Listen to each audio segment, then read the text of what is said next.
Segera setelah saya memasuki gerbang kuno ini, saya menemukan alur cerita yang tidak dapat dijelaskan. Jika Xiaoyan tidak mengingatkanku, Zonggu belum ingat. Zonggu segera membalikkan telapak tangannya. Slip giok muncul begitu saja di telapak tangannya. Saat pertama saya mengeluarkannya, Zonggu menyerahkan slip giok itu langsung kepada Xiaoyan. Anda mungkin perlu menyamar di luar, tapi di sini Jongkook menyadari siapa bos sebenarnya. Xiaoyan mengambil slip giok itu, kemudian jiwa menghilang ke dalamnya, dan pada saat ini Xiaoyan menyadari sesuatu yang aneh pada slip giok itu adalah nafas jiwa, itu hanya sekilas. Pada saat yang sama di kompas cahaya biru di luar gerbang kuno, sosok cantik yang duduk bersila di antara mereka perlahan membuka mata indahnya, cahaya di matanya sedikit berkedip, seperti yang diharapkan. Tapi siapa kamu? Petik 2. Meski penampilannya tidak ada bandingannya, namun temperamen yang terpancar di antara kedua alis jarang terjadi, di dunia. Di sela-sela gumaman cahaya keemasan menyambar lagi, di udara momen berikutnya menyelimuti tubuh Qian Ying Wei Feng dan Lu Ya sedikit terkejut saat melihat ini. Sosok cantik yang diselimuti cahaya keemasan itu tak lain adalah Yuyan. Keduanya tidak menyangka Yuyan juga akan memilih untuk memasuki gerbang kuno ini. Wei Feng dan Lu Ya saling berpandangan, tak satu pun dari mereka ingin terlibat. Tidak ada yang tahu apa yang ada di gerbang kuno, mereka hanya tahu pasukan mana yang paling banyak, hanya sedikit orang yang bisa keluar dengan lancar. Meskipun ini bukanlah tempat yang sangat berbahaya, namun keduanya tetap tidak mau mengambil risiko terlebih lagi. Mereka tidak memiliki orde kuno keabadian dan iblis di tangan mereka. Maka kita hanya bisa mengemban tugas menjaga. Dan di atas kompas sosok-sosok itu duduk bersila. Dia juga dipilih oleh Jin Guang segera setelah itu. Mereka semua berhasil memasuki gerbang kuno. Di dunia yang luas, Xiaoyan memegang slip giok di tangannya. Dia memperhatikan sesuatu yang aneh. Meski nafas jiwa cepat berlalu, namun, pancaran nafas jiwa ini masih ditangkap oleh Xiaoyan. Slip giok itu dikeluarkan oleh Lu Ya, maka kemungkinan besar hal itu ada hubungannya dengan Lu Ya. Lu Ya tidak menunjukkan kecurigaan padaku Wei Feng, bahkan lebih mungkin dibandingkan, jika slip giok asli adalah konspirasi, maka orang yang paling mungkin adalah wanita itu, Tuhan bernama Yuyan. Tetapi nafas jiwa ini tidak mengunci posisi saya.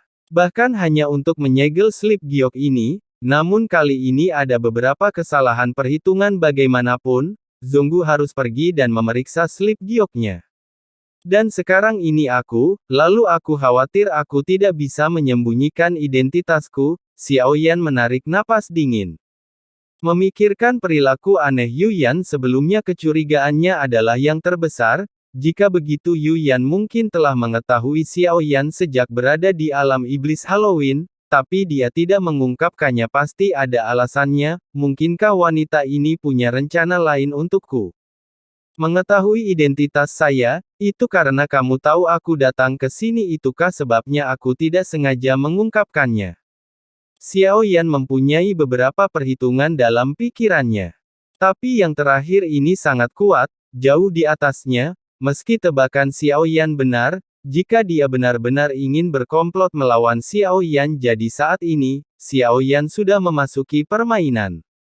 Tapi sekarang tidak ada gunanya berpikir terlalu banyak, tidak ada kekuatan yang kuat, maka itu hanya bisa direduksi menjadi bidak catur. Izinkan saya menjelaskan secara singkat kepada Anda tugas-tugas di slip giok.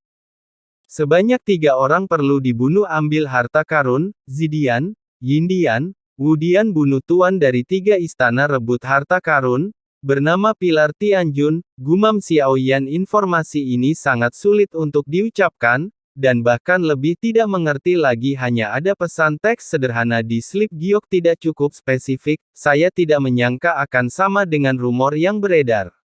Saya mendengar bahwa ada 11 aula di alam besar.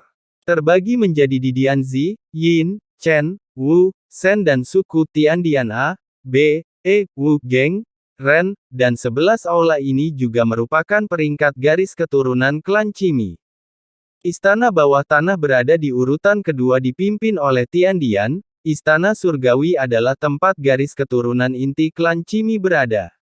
Apakah kamu masih memiliki reservasi sekarang?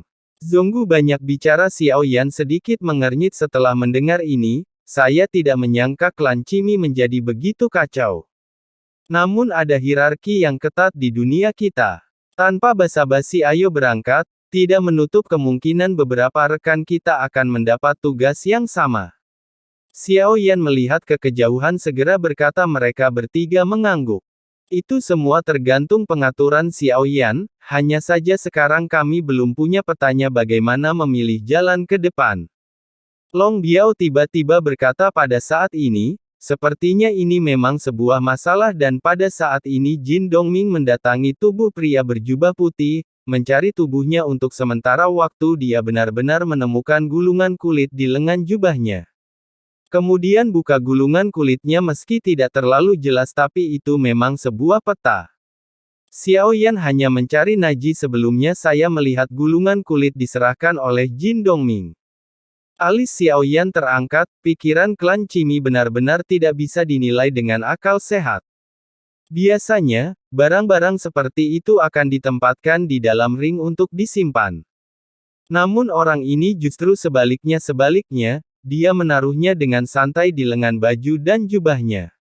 Ambil peta gulir kulit ikuti, alam besar tidaklah rumit sama sekali, saya hanya tidak tahu apakah itu disengaja atau hanya sekedar memo, di peta gulir kulit ini hanya Zidian, Yindian, Cendian, Wudian, Sendian dan Sudian yang ditandai. 6 istana milik Istana Bumi dan misinya adalah 3 aula di antara aula bumi. Xiao Yan melihat sekeliling dari waktu ke waktu sampai mereka secara kasar menentukan lokasinya, lalu matanya sedikit menyipit pilih arah, ayo pergi meninggalkan, sebelum pergi Long Biao sekali lagi belajar dari Jin Dongming. Mereka kembali menggeledah tubuh pria berjubah putih itu. Baru setelah memastikan tidak ada yang lain, barulah Anda mengeritingkan bibir. Kemudian mereka berempat berubah menjadi Chang Hong melarikan diri ke kejauhan.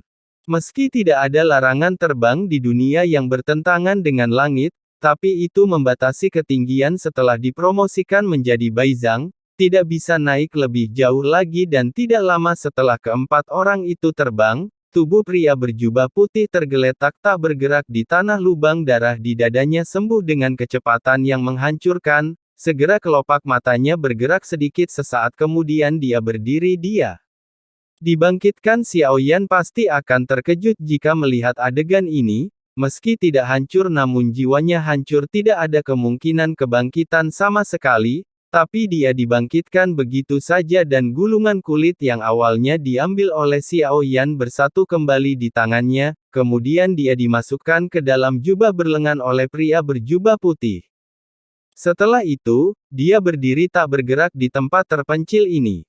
Seolah menunggu. 4 pelangi berlari kencang dan memicu gelombang angin kencang. Sangat cepat tak lama kemudian mereka berempat melayang di udara. Melihat ke bawah ini adalah cekungan lembah. Di cekungan ini terdapat istana-istana yang berdiri, tampak gemilang tapi saya tidak tahu kenapa ketika saya melihatnya, saya merasakan debu. Kenapa istana ini terlihat seperti Fata Morgana di gurun pasir? Long Biao menyilangkan tangannya dan berkata sambil berpikir. Xiao Yan tentu saja merasakan hal yang sama, semua seutuhnya rasanya tidak nyata.